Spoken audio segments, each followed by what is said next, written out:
유하.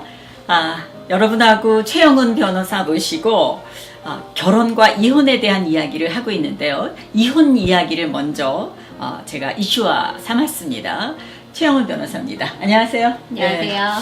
이 병에 가득히 넣어가지고서 랄랄랄랄랄랄랄라 온다야.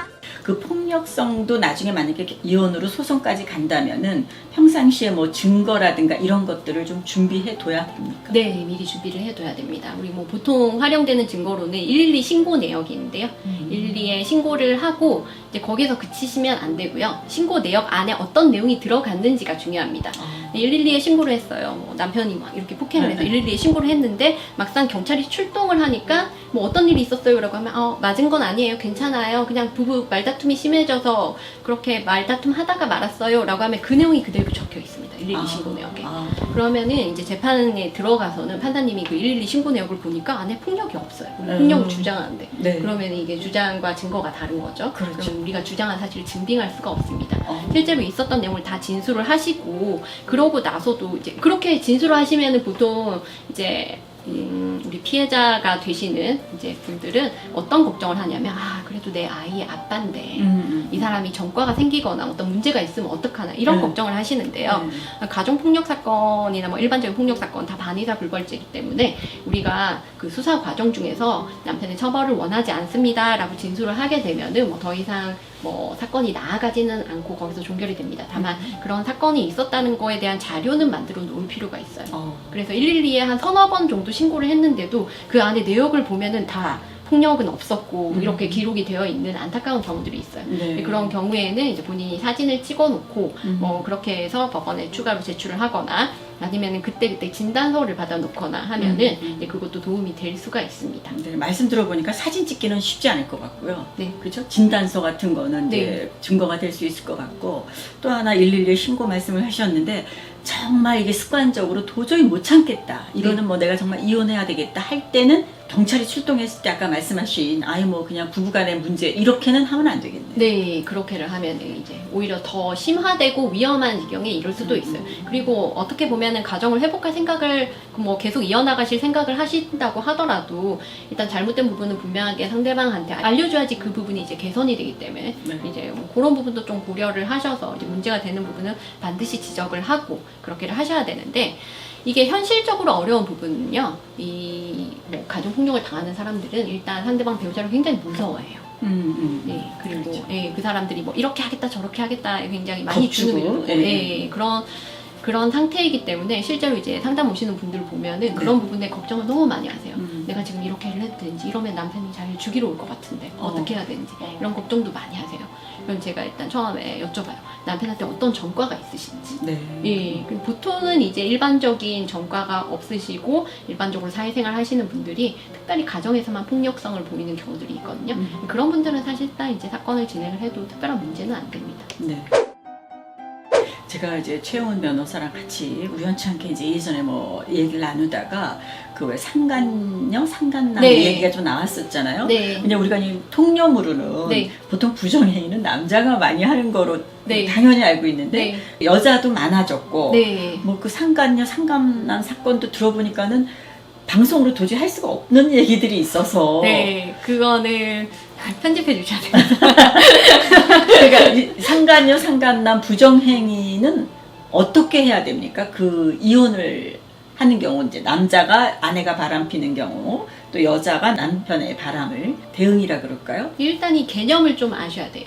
상간자 사건이라고 우리는 소위 이야기를 하는데 그 민법에 있는 불법행위 손해배상이라는 게 있습니다. 민법 750조상에 불법행위 손해배상을 하는 거고 제3자가 우리 부부관계에 위법하게 침입을 해서 부부관계를 파탄에 이르게 만드는 그런 행위를 했다라고 해서 이제 바람핀 외도한 그 배우자의 상대방이 그 외도의 상대방에게 위자료 청구 소송을 하는 겁니다. 이거를 우리가 상간자 소송이라고 하는데요. 뭐 상대방 여자는 상간여 소송이라고 하고 남자는 상간남 소송이라고 하고 이 부정행위라는 게 예전에 간통이랑은 조금 개념이 달라요. 예전에는 어떻게? 형사적으로 이제 간통죄라는 게 있었고, 그렇죠. 이제 그게 이제 문제가 되면은 형사적으로 처벌을 받았었잖아요. 증거가 막 중요하지 않았어요? 아, 막, 그쵸. 예, 막 예. 뭐 몰래 뭐 예. 잠입해가지고. 네, 모텔에 예. 갑자기 예. 막 이렇게 예. 잔입을 하고 그렇게 예. 했었는데, 이제 예전에 간통죄 같은 경우에는 이제 성관계가 예. 구성 요건이었어요. 예. 예, 그래서 성관계 현장을 잡기 위해서 그 현장에 출동을 하고, 그리고 그분들 같은 경우는 이제 현행범이 되기 때문에 경찰이 출동을 해서 실제로 그거를 뭐 어떻게 할 수가 있어요. 맞아요. 예. 그러기까지 너무 어려운 것 같아요. 그쵸, 그쵸. 예. 근데 지금 우리가 말씀하신 그 상간자 사건 같은 경우에는 이 민사상 손해배상 청구를 위한 상간자의 부정행위라는 거는, 혹은 이제 가사 사건에서 이혼을 위한 이 부정행위라는 개념은 간통보다는 훨씬 넓은 개념이에요.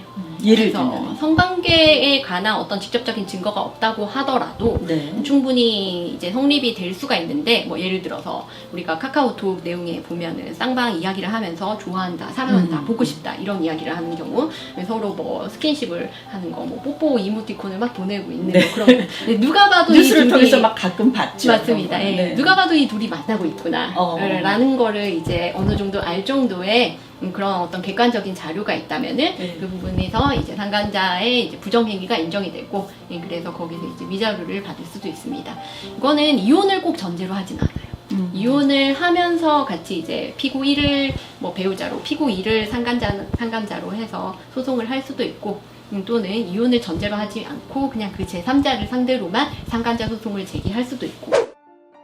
제가 이렇게 말씀을 들으면서도 계속 우리 이제 이 영상을 보시는 분들한테 강조하고 싶은 것이, 이 이병에 가득해서 뭔가 어떤 그 정보를 제공하는 데 있어서 이혼을 뭐 이게 절대 아니라, 제가 이혼을 하지 않을 수밖에 없는 경우가 어떤 거냐. 네. 이거는 역으로 우리가 결혼을 하면서 결혼에 대한 심사숙고, 공부, 뭐 이런 거, 공부를 하면 좀 이상한데요. 하여튼 그런 걸 좀 안 하고 하는 경우들이 많아요. 그래서 오늘의 이 토크, 이 이슈가 필요한 겁니다. 자, 그러면 법에요, 이혼과 관련해서 아까 말씀하신 뭐 부정행위, 폭력행위의 경우는 이혼을 할 수 있잖아요. 네. 또 어떤 조건들이 있습니까? 그걸 또 살펴봐도 이혼을 하지 않을 수밖에 없는 이유가 나올 것 같아서.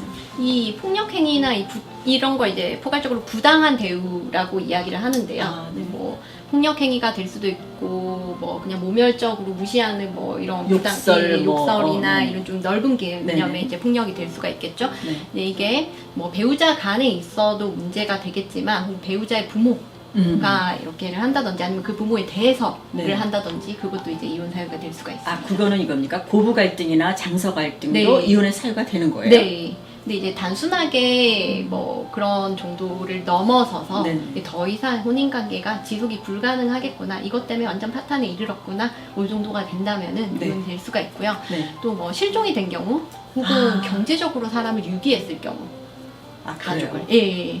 일정 기간 안 나타나는 거. 네, 안 나타나는데 이혼해야죠. 이제, 예. 네. 그리고 뭐 이 사람이 이제 혼자서 열심히 살아가고 있는데, 보통 이제 실종되거나 뭐 이렇게 연락 두절이 되거나 뭐 이런 경우에 사실 생사 확인이 불가능하고 네. 한데, 기존에 있었던 이제 혼인 관계가 이혼이 안 되어 있기 때문에 10년, 20년이 지나서 좋은 사람을 다시 만났는데, 이 사람과 결혼을 하려고 보니까 전혼 관계가 정리가 안 돼서 다시 결혼을 못하는 이런 케이스도 있거든요. 네. 근데 그런 관계에 있어서는 이제 이런 필요성이 있죠. 신분 관계를 정리할 필요성이 있는 거죠. 네.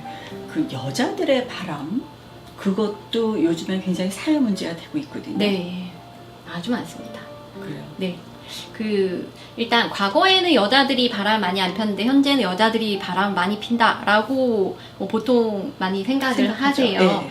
네, 그거는 이제 좀 어떻게 보면 자연스러운 현상인 것 같아요. 그러니까 바람을 피고 뭐 외도를 하려면 일단 환경적으로 조건이 갖춰져야 되는데요. 네, 그 대상이 있어야겠죠. 그렇죠. 그 대상과 자주 만날 수 있는 환경이 있어야 됩니다. 음. 이게 가장 좋은 게 직장 생활입니다. 아, 일하는 여성이 많아졌고. 네, 그러니까 이제 자연스럽게 남자도 바람을 많이 피고 여자도 네. 바람 많이 피고, 그 대상이 직장 동료인 경우가 정말 많습니다. 네.